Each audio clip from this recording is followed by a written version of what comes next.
like to welcome everyone to tonight's COD Overlay District Workshop. It's going to be a very interactive session. We're meeting with both our planners and our zoning manager to discuss the future of the TOD area that's generally located along the intersection of Northeast 123rd Street and the FEC corridor. Many of you will remember that back in the fall of 2018, the CRA adopted the TOD Station Area Mobility Plan. The study focused on a quarter-mile and half-mile radius that was anticipated to allow for a station area in the next 10 to 20 years. We're happy to hear conversation and to hear feedback from the audience tonight so we can talk about how to move this vision of the master plan from vision to reality. So we look forward to a very spirited discussion, and we're happy that you came out tonight to be a part of this exciting plan for the great city of North Miami. Without further ado, I'm going to pass the discussion over to our city planner, Debbie Love, so we can continue on with tonight's discussion. Thank you. Thank you, Tanya. Good evening, everyone. Good evening. As Tanya said, my name is Debbie Love. I'm the city planner. And this is a fun project. We're really excited about this. This goes back to 2009, was when this was originally envisioned, and I have people in the audience going like this because they were part of it back then. And this image is from the actual Mobility Hub Transit Overlay Master Plan. So without further ado, let's take a look. All right, as Tanya said, the Mobility Plan and Hub study, this is sort of the study area from a big bird's eye view with the focus right here in the center of the FEC corridor and 125th. Right now what we have is we've taken the recommendations in the master plan, and I'm going to go over a little bit more, but just at the very beginning I wanted to show you all the outline for the proposed corridor, and if you can see it's outlined in red on the plan on our zoning map. So that should be of some help to you in kind of visualizing what it's encompassing. And if you'll notice, it excludes all single-family zoning. It includes multifamily, public use, commercial, and industrial, and one of our larger planned developments here in the city. Out of the concept plan, there was a number of recommendations made for the city to implement and make this come to fruition. And in this was a concept plan. As you can see, it was envisioned as a more dense area here in the city to take things like this street and make it look like this. That's the residential component of it. To take this 125th and actually make it look like this. So how do we take and have optimized densification only in a very clearly identified area of the city, to take things that are existing and repurpose them to come up higher and not only density but height. So this kind of gives you an idea of what is planned for the area. Hopefully that gives you a sense of location and what is actually being suggested as far as townhomes and a pedestrian bridge at the station area. In the plan, there were a number of recommendations ultimately that came out of the plan. Everything from increasing the height, to increasing the density, to modifying what is permitted uses in the area, to look at how do we incentivize mixed uses, everything from the amount of lot coverage to what kind of financial incentives would be helpful, to incentivize the development of more multifamily units through adjusting the potential for the unit size. And it also talked about the parking requirements that we have currently now. But out of this, what you should have had in front of you during the handouts, you should have two maps One is the zoomed in area so that you can see the zoomed in area that I showed you earlier for the proposed overlay. You can also see how it relates to the other TOD that we have at 151st. For this purposes tonight, you'll also have another handout that has the draft regulations, both for this transit station overlay district, as well as the proposed language for the transit, the special development, transit-oriented development overlay in 151st. For here, for the purposes of the transit station overlay, we wanted to make sure that all of the uses that were permitted in the underlying zoning district was approved. You would still do that. In addition, for places that don't have that, as I showed you, you have commercial and you have industrial. So we wanted to make sure that they could do residential and retail, as well as office and any mixed use and community facilities and hotels and motels. We included the height recommendation out of the plan, which is 200 feet, and that's inclusive of parking, to bring the density up to 125 dwelling units per acre. And that's inclusive of both what your underlying would allow you and the maximum that you could have with density units, with bonus units. The minimum lot size is 10,000 square feet to develop a project. Minimum dwelling unit size of 500 square feet. They actually recommended slightly lower in the plan.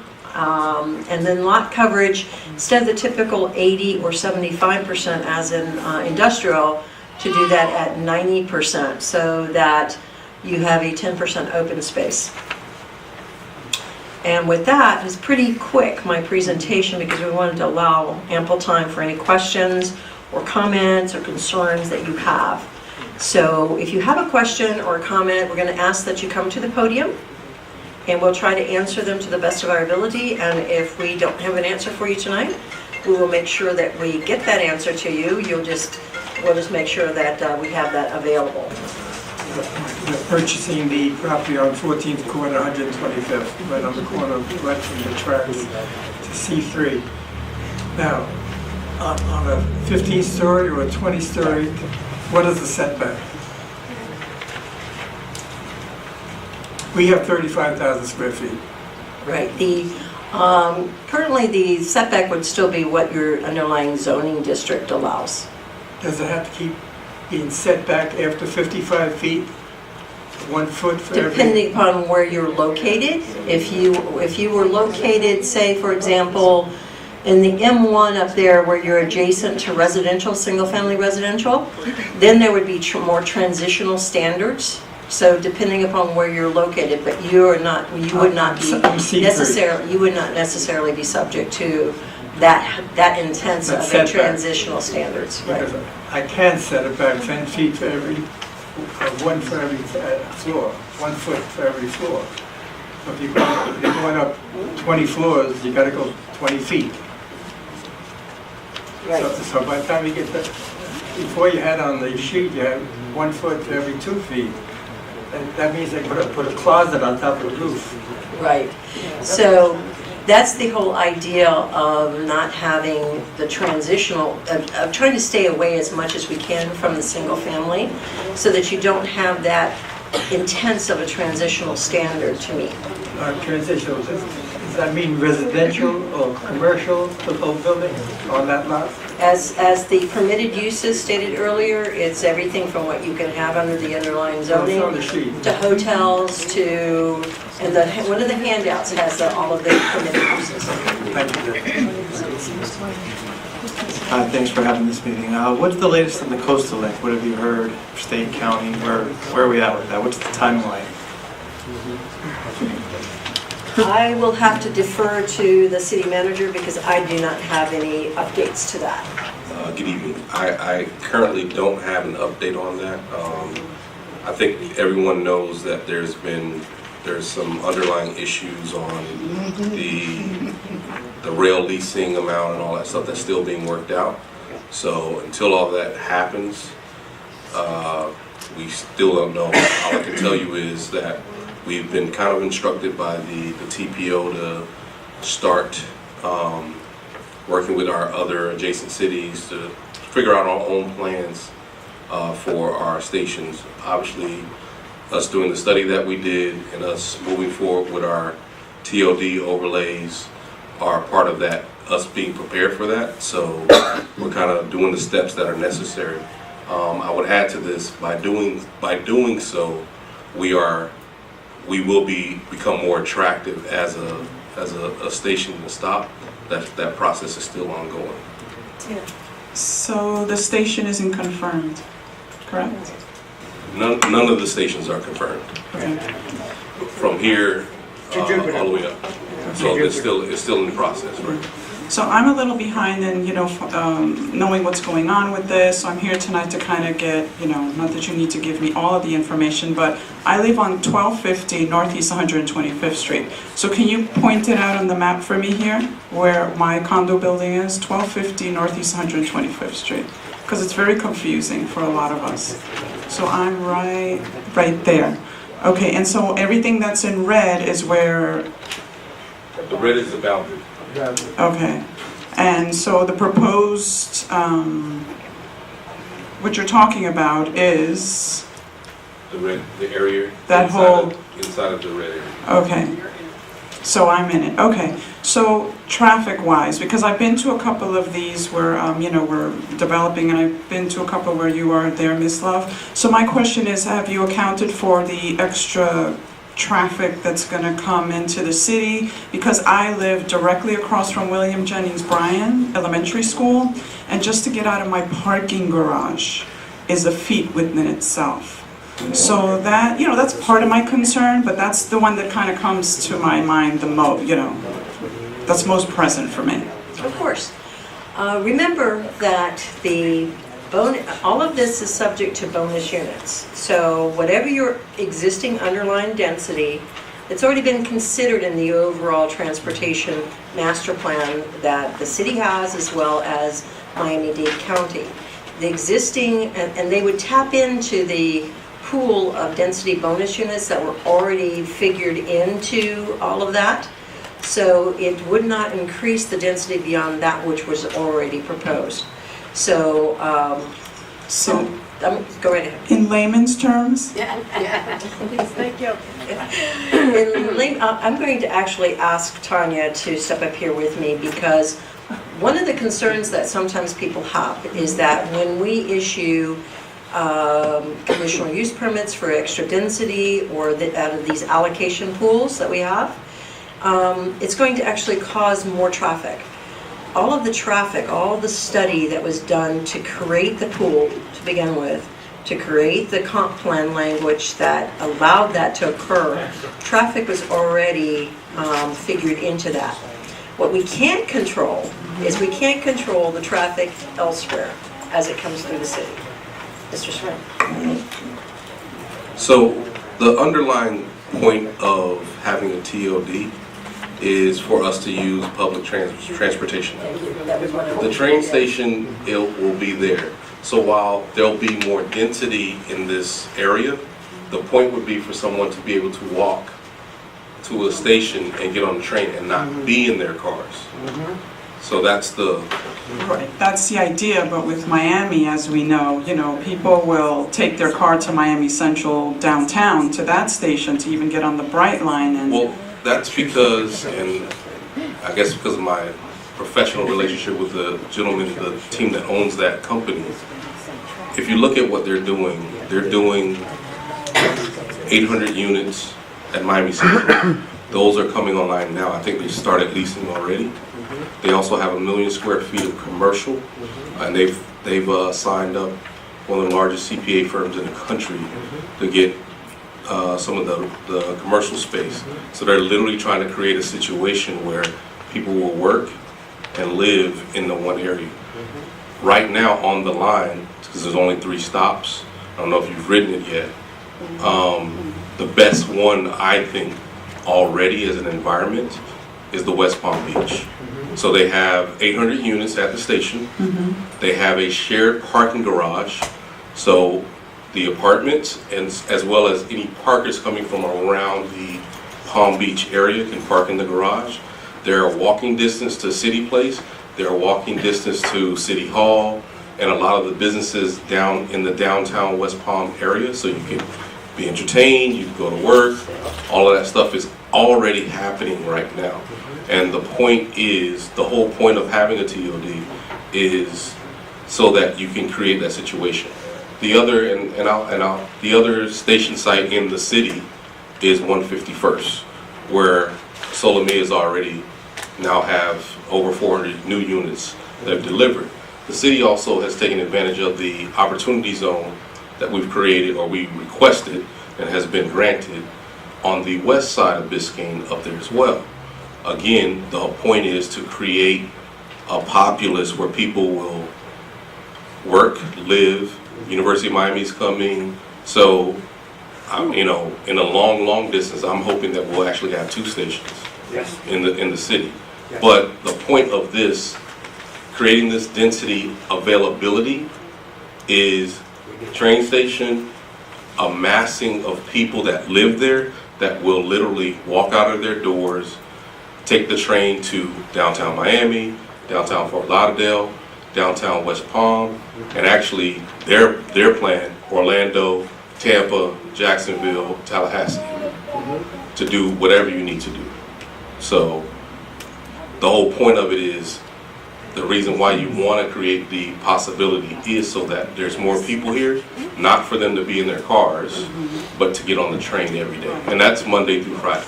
I do understand the Miami is a car place, I get it.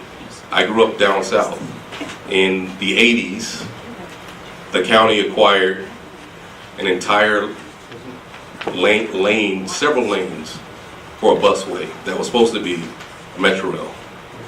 We're still asking for it. So if those things come to fruition, we would have a more walkable, a non-car or less of a car environment, if you will. But that's the point of this. Right, I understand that point, but again, I've been living here in North Miami over, I don't know, 20 years, and I've seen the city change. And so I've seen just the traffic, as you know, just increase, and police presence kind of be a little less. You know, we have people speeding through 125th Street, and it's a combination of things. With more people in the city, that means we need more police in our neighborhoods to kind of monitor things. So, I mean... We added more 20% to our force in the budget this year.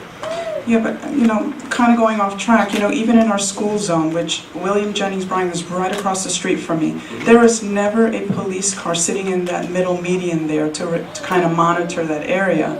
You know, and it's an area where cars just by my condo at 12th Avenue, once cars leave the downtown area, you know what they do? When they get to like 11th or 12th, then they kind of speed up.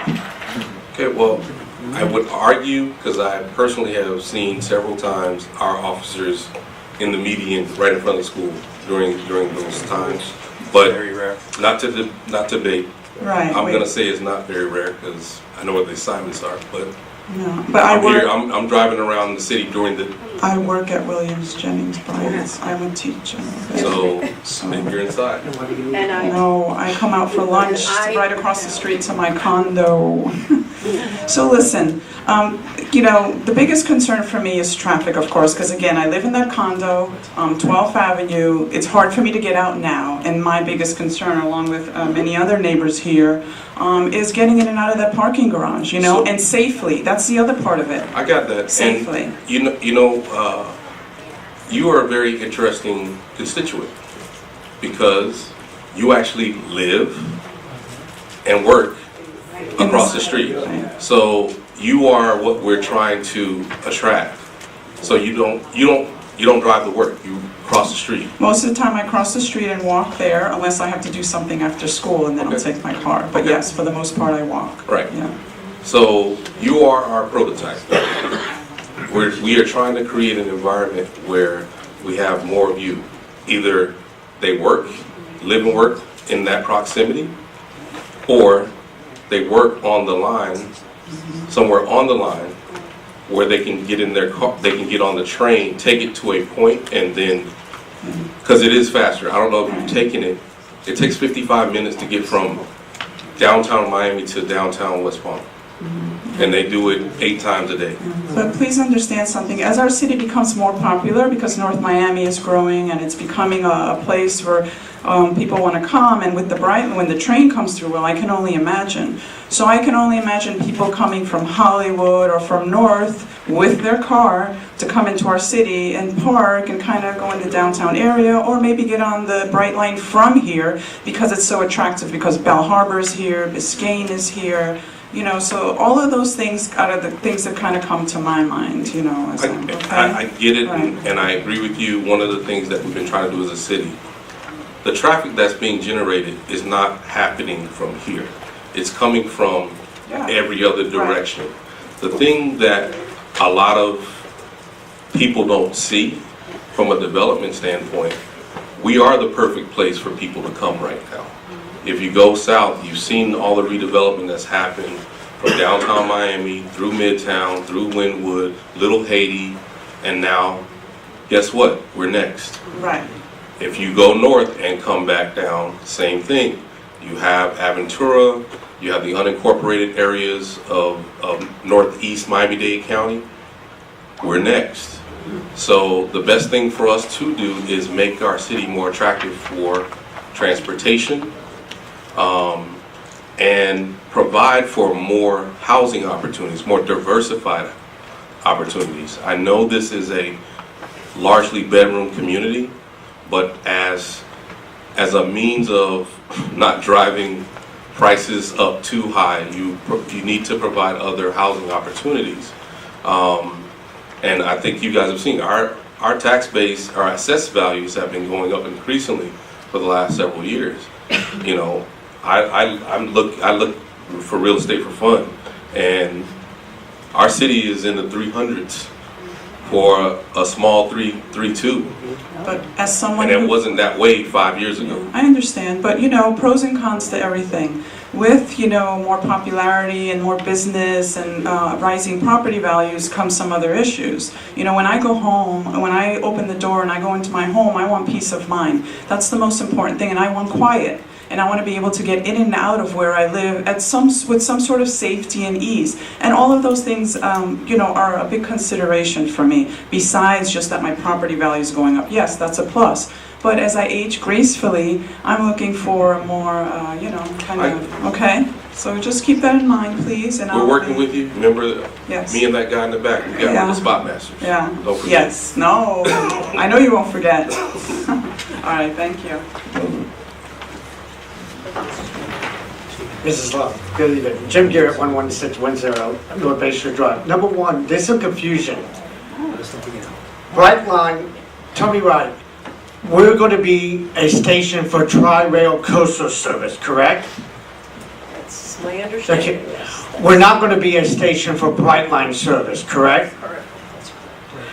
Bright Line only going to stop at Miami, Fort Lauderdale, Palm Beach, Stewart, Cocoa, Orlando, Lakeland, and Tampa when they expand out to that area, correct? Okay. Because there's some misconceptions in our community and some fakes. I lived in Chicago for 13 years. I lived in Wilmington, Delaware for 2 years.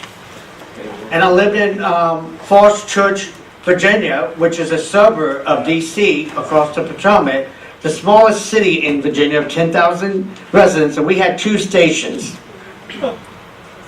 My thing is this, we have to accept change. As a resident of this city for 47 years, I travel the boulevard every day. It's horrendous. We cannot expand the boulevard anymore, and we can't expand 95 people. So we have to look at other options, and that includes everything. That includes light rail, commuter rail, hydrofoil, anything that can get people moving around. Because if you want to attract Amazon or any big corporations, or you want to retain corporations, we need to find how to move people around. I can tell you this, I go to work every day in Plantation, Florida, and one day I took the transit up to where I work. It took me 4.5 hours, 3 bus transfers. If we did rail, it would be 45 minutes. Like Chicago, like Philadelphia, and like DC. But the other thing is this, when we do get a station, is it going to attract a high density use that will bring property values up for the whole neighborhood and could possibly lower our tax rates? I know that's a political decision, but it generally give me the trend in that industry. Thank you for that. As anybody that would like to learn a little bit more about the economics and the plan, this is actually on the CRA's website. So you can either download it or you can just view it if you would like. And it does talk about as you densify and you bring in more development into a particular area, it does increase property values. It does do a number of things economically. So it will certainly elevate the city beyond where we are today.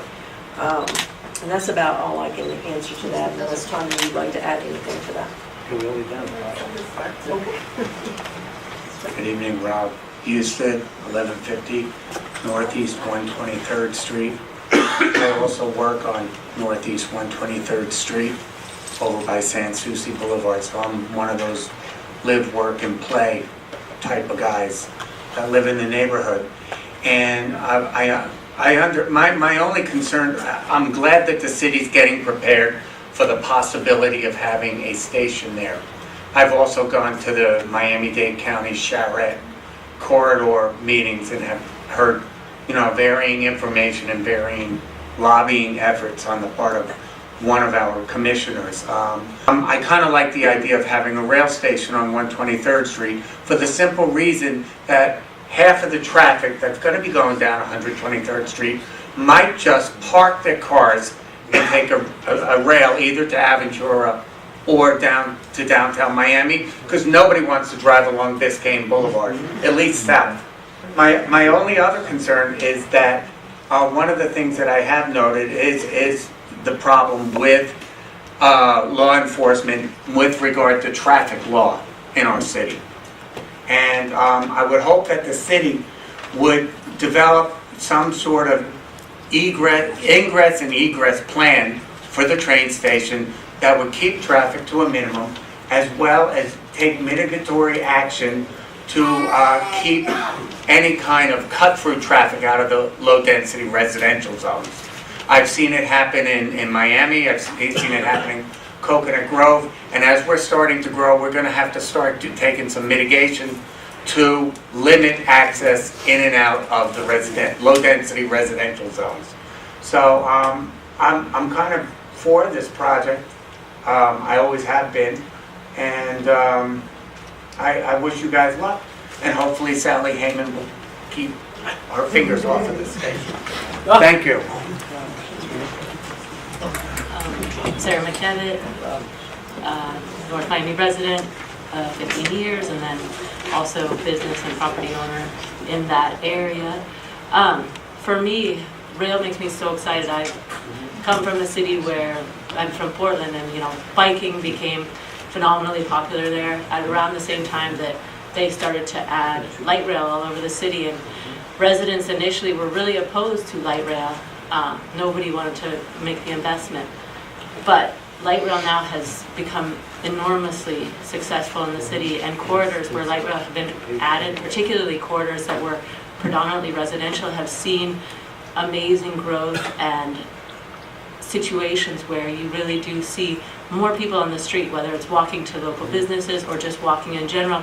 Oddly enough, it slows traffic down because the priority for having commuters who are walking and biking in the area gives more awareness to the car traffic that, there's people on the streets and people slow down. And I really hope that as we continue to develop this transit area as an area where we're going to have various forms of commuting, we start really with small steps of, incorporating more bike lanes that are safe and protected, and create walking areas that are more attractive so that people, when they're on the street, they feel comfortable and safe.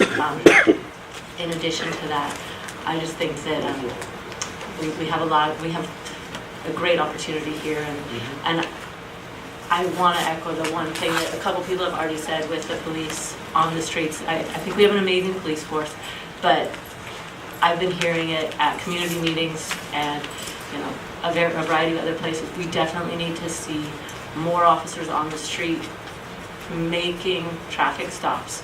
We need to have our community feel like this is a place that you can't speed through. We know everybody slows down when they hit Biscayne Park or Miami Shores. You're in North Miami and you speed up. So, you know, a combination of all sorts of things need to happen, whether it's, you know, traffic calming with police presence and actual stops being made, and then, you know, prioritizing biking and walking. Thank you. And just to make your point, just to follow through on the excellent point you made about biking and pedestrian, a big part of this plan is actually focusing on making the city, particularly in this area, both bike and pedestrian friendly. There's a big focus on bike lanes, improved sidewalks, and prioritizing our streets for pedestrians. So that is our goal, and both in CP&D, what we do every day, but this plan really truly provides us a really good guideline for that. So I encourage each of you, if you haven't had a chance to take a look at it, take a look at it. And I'll show you again a couple of photos that were taken from the plan of what was proposed for that in just a moment. Hi, Ellen Abramson, Magnolia Drive, Keystone. I've lived in Keystone almost 47 years. I've been listening to this stuff for about 47 years. 52 miles of And it goes no place. 52 But miles. when you're thinking of something like this, we couldn't even get Metro Rail to come to the northeast part of Dade County. So I'm very familiar with DC because my kids live in Falls Church.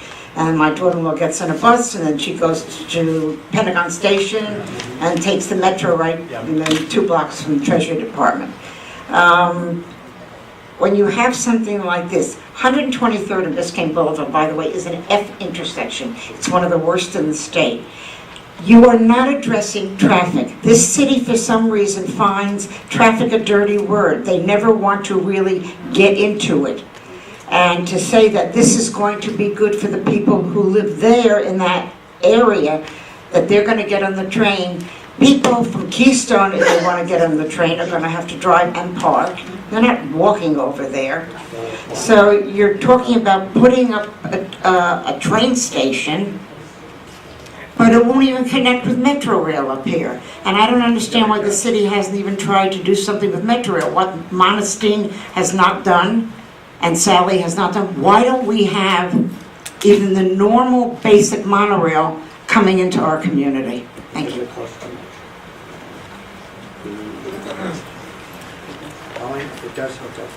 Hi, good evening, everyone. Jeanette Baez, a new homeowner in 925 Northeast 129th Street. Thank you. So I just have a couple of questions with regards to the cost of what the average commuter would have to take. I work in downtown at the state attorney's office, so this is extremely attractive to me. The idea of never having to get in my car and save on insurance and car payment and everything like that sounds amazing. My only question is right now, at least for the Brightline, it's about $30. Yes. So it's a little out of my price range per day. That's right. I'm more in the $2 to $3 price range. So I was just wondering, would there be a lower cost for those that do reside in the North Miami area to ride as an incentive to get us out of our cars? And also in the permitted uses, I did notice that motels were in the list. Motels, again, brand new to the homeowner process, but it does tend to attract a crowd that sometimes can be a little bit questionable, to be politically correct. So I was just curious if, one, would there be a lower cost for the travel for those of us who do live in the area? And two, with regards to the motel, is that set in stone already, or is that something that can be removed from the permitted uses?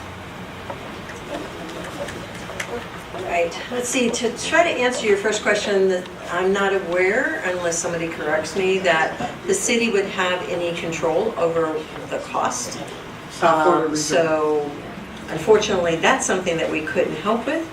However, as far as hotels, motels, we'll certainly go back and talk about that, your concern. Thank you for sharing that. Yes.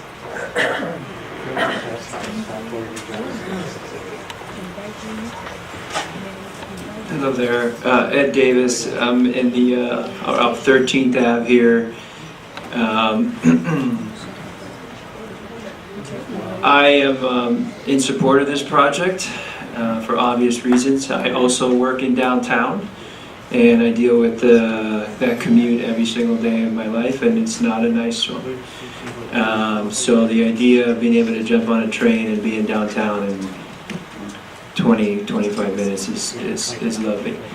I kind of just wanted to ask about, as far as the coastal link is concerned, and I also want to mention I have ridden that light rail in Portland, and it is a fantastic model for something like this tri-coastal link to follow. I just want to ask about what possible advocacy can be had towards this project. I understand there's maybe a competition between PD1 and the Sol de Mia station, 151st Street. I'm wondering if there's, at this point, if there's anything that we can do to advocate for the North Miami, for this station at 123rd to go in as opposed to 151st, if that's a battle we need to be concerned about. And just generally, again, if there's anything else the residents can do to help push the coastal link forward.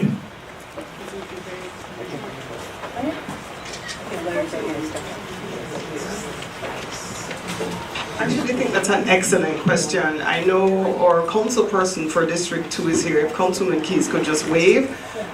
This is your voice for the people for District 2.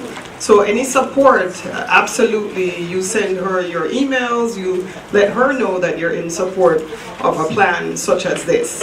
Councilman Keys has a very strong sense in terms of pedestrian-oriented development, transit-oriented development. It's something that I know she's very passionate about. So to lend support for these type of initiatives, you absolutely let your council person know. She is in conversation with the county as well and can convey that message forward. So I would say start here locally and let her know of your support for initiatives such as this. Jessica Austin, 1140 Northwest 125 Street, Sunkist Grove. I would just want you to contrast the density plan for this area as opposed to 7th Avenue. And also the building height. They have about the same density, and they have the same height, except the height in Chinatown, on Northwest 7th Avenue, on Northwest 7th Avenue is only on the east side. It's 55 feet on the west side and 200 on the east side, but it's the same density. On the west side and on the same street? Yes, ma'am. It's to allow a transition to the neighborhood, the single family on the west side. So it's not going to be mixed use on both sides of the street? It could be mixed use, but it won't be as high. It will only be up to 55 feet because there's a buffer already there, and there's a transition in that regulation to transition better to the single family adjacent to it. Is there pictures of this also on the CRA book like you showed for on the east side? Yes, ma'am. On the same side? Yes, ma'am. All right, thank you. You're welcome. How often are these trains coming down, the commuter trains? We don't have a sense of that. That would be certainly something that's out of our particular control. That would be a major problem because of the traffic. Have they considered putting a plaza over the trains? So there's a bridge over the trains? and have a plaza above the trains with the parking above the train tracks. Hold on just a second, sir. It's not by stories, it's 200 feet. 20 stories. So it depends upon how you build. Yeah, so it's including your, right, it's including your parking levels as well.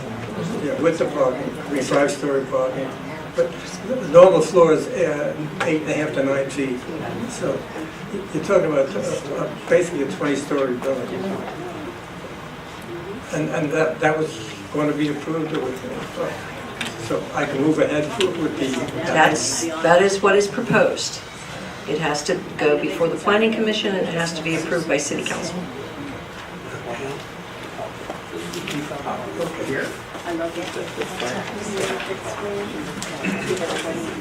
Hi, Steve Welty. I'm also a new homeowner on 129th Street. I just had a few questions. They were talking about traffic. A lot of people commute to different train stations, so I feel like this area is going to become a central hub. And how are you going to adjust for travelers coming to these parking structures? And then also the gentleman talked about people living in the area and riding the riding the trains. How are you going to enforce that? You can't make people work and live in the city and use that train.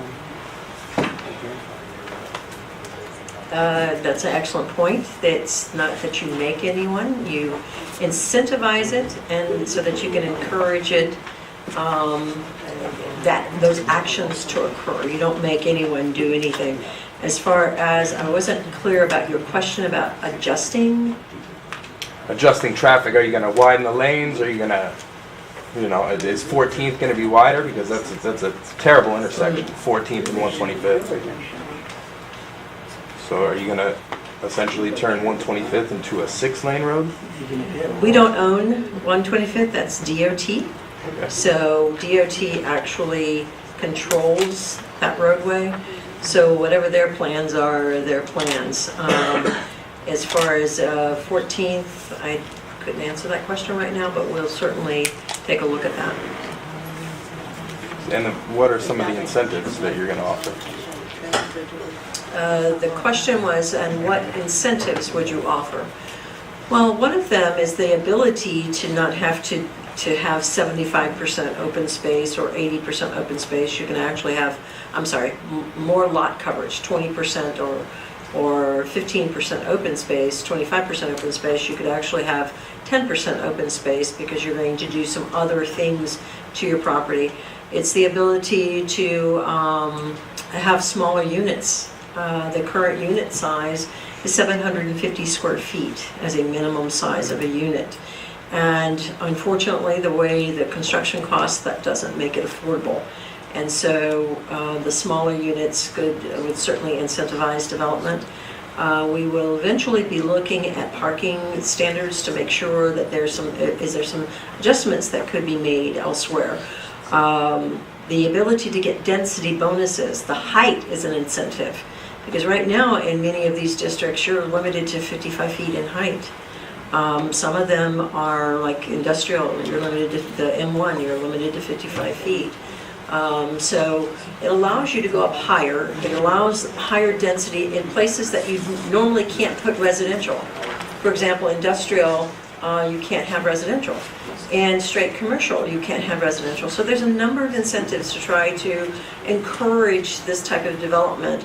And we have a plan, and we also have the CRA who can also help with financial incentives. And as the city manager, Larry Springs, spoke about earlier, there's the opportunity zones, which also provides some financial incentives for property owners to convert their properties and redevelop. So we're very excited about the opportunities. Hi, my name is Amelia Guerra. I live at 1250 Northeast 125th Street, and I'm in Bentley Avenue, and my building is right across from the school. And my question is, for the gentleman that was here before, with the train, you say you still don't know where it's going to stop, if it's going to be our area on 25th Street or 151st Street. My question is that, yeah, we want incentive people to drive the train, but you have people that come across from 95th Street, from the highway, all the way across to the beach, because that's where they work. And that you have that back and forth traffic all the time. In the morning, and in the afternoon, and in the evening, like you said, the traffic, just people racing back and forth. Do they take any in consideration? Because 125th Street, it's the cross to Bar Harbor and all that. One of the things with that our plan addresses is something called the last mile connectivity. And so that picks up people who may live on the other side and we connect other mobility options to get them out of their car to move to the station. So whether the folks that are doing the plan right now to decide where stations go, they're not looking at that. What we are looking at in our plan is how do we get people to that, what they call the last mile connectivity. So how do we get you out of your car for that last mile? So whether it's the bike lanes that we talked about, or the improved sidewalks, or improved other optional mobility options here, that could be increased stops for the bus. So they don't look at that. What they look at is they look at land uses and a plan and density around a station. So what they want to see is, do you have the right land uses? Do you have the right density? Do you have a good mix that could actually make this both a destination or a potential destination stop at some point, but it's primarily the ridership they're concerned about. And so it's going to be critical to have that density around the station area, which is what our plan is about, is to have that increased densification focus right around that train station area. That's what they look at. Okay, so that means that still the traffic will be Well, the same or even more? The idea, as It's Mr. not Spring gonna- said, is, and what our plan looks at, is how do we make it more attractive for people to ride a bike in the city or to walk? Because quite honestly, as people mentioned, we really need more bike lanes, and so... No, and I agree with you. That area for us here, yes, but my concern is the traffic that is coming from 95 that's going to the beach, because that's where they work, and vice versa. They finish work and then they're coming across. I hear you. That's where the issue is, because like you were saying right now, getting out of the building, it's awful. Well, depending upon where they're coming from, hopefully with the station, they'd be able to get it wherever they are and not have to drive 95 and then drive through the city. So that would be the goal of trying to make this happen. So that's the idea. Thank you. I got here a little late, so I apologize if this was already discussed, but the idea here is obviously to change the overlay. Is this something that would spring into effect only upon approval of the location of the train station, or is it something we would do prospectively, assuming we're going to get a train station here? How is that going to work? And if a train station isn't eventually built, does the overlay recede back? And obviously, how does that work for landowners who have relied on that? So this is, that's an excellent question, and thank you for that. I want you to take a look at the title. This is called the North Miami Mobility Hub and TOD Strategic Plan. It's designed so that whether a station is at that location or not, there's still going to be pockets of catalyst projects that will occur. Where the station area could be utilized as a higher density, a higher use for bus stops. It could become some sort of mobility hub. So the idea is that whether a station goes there or not, this will be a mobility hub. So that was an excellent question, and thank you for that. Because whether it goes somewhere else or here, we're ready for it with this plan. Oh, yes, thank you for that, Tanya. Thank you. See, that's why I need the boss here. She reminded me of your other question was, what is that process going to look like? Well, what will happen is that, and I was going to go answer your question sort of at the end of the presentation, is you've got two things that have to occur. One, we are taking the regulations that you all have, sort of these draft regulations, and we will update our comprehensive plan to create a new overlay, as well as do the land development regulations at the same time. We have to transmit the comprehensive plan to the state of Florida. They'll look at it to make sure they're all good with it, and then it'll come back, everything will come back for a second reading. So we're actually looking at all the regulations and the comprehensive plan change going to Planning Commission on June 4th, with a first reading at City Council by June 25th. We're very serious about getting this put into place. And we are far ahead of many of the other communities who are doing this. So we're kind of proud of that. So we're very excited about this plan, and thank you for your support. Tanya, Debbie, why can't we have 2 stations in our city? We always ask for a half a load with the county. In all my years dealing with Metro Day in the state of Florida, we've always asked in this community for half a load, and we get a quarter. Why can't we ask for 123rd and 151st? Because we know that more train stations mean more riderships.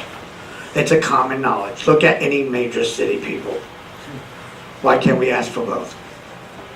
Anyone else?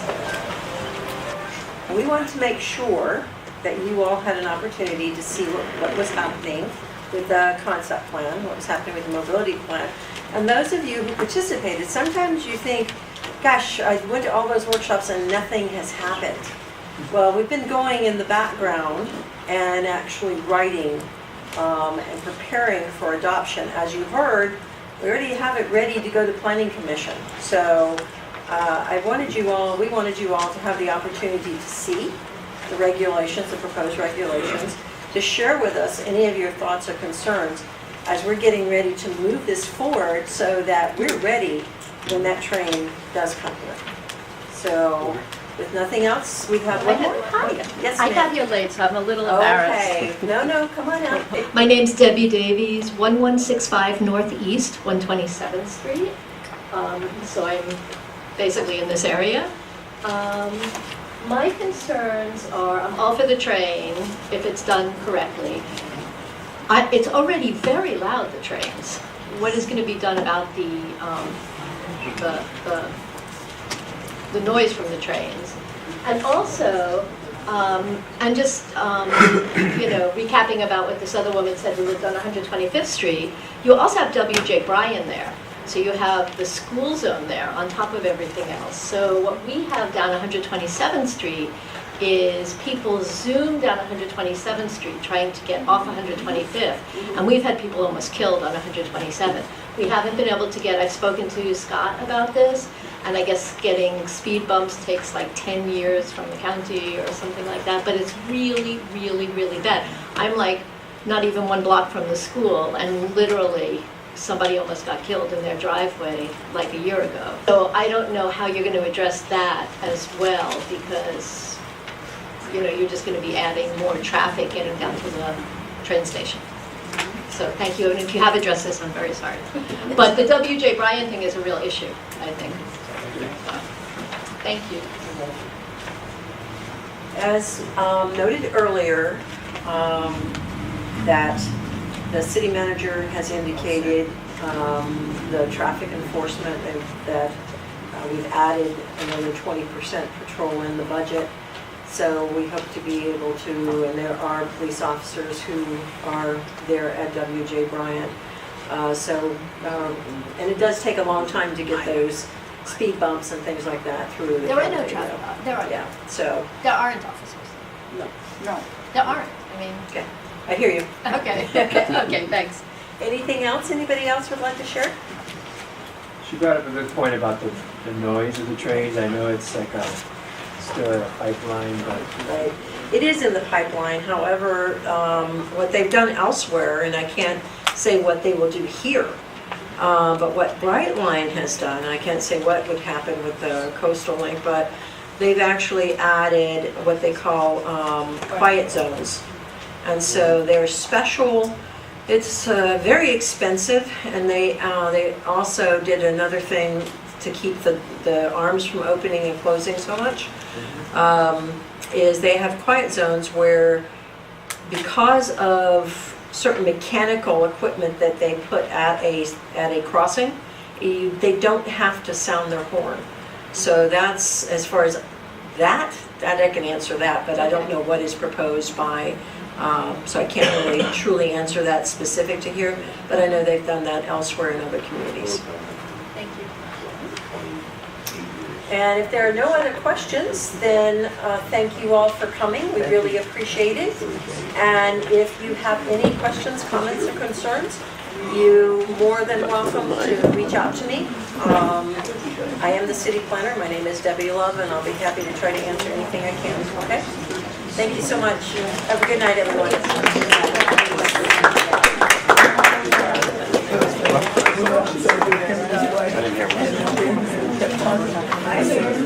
He's trying